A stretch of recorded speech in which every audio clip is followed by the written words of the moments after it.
Play around with the optimal cost per click bidding in the console.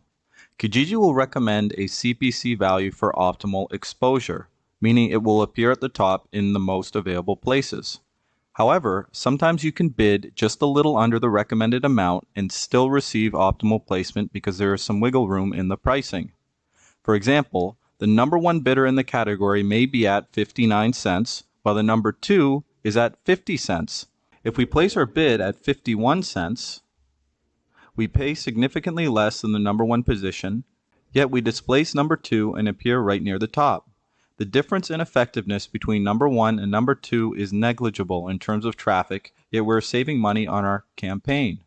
This will take some testing to learn how to do effectively. We suggest adjusting your CPC bid amount while refreshing the category your ads are in to see where they appear. So let's visually represent that to make it a little bit easier. Let's say these are our top 3 phone listings in the category that we're trying to post in. Now the optimal amount that's been recommended by Kijiji is 59 cents. What if the second listing is only bidding 50 cents though?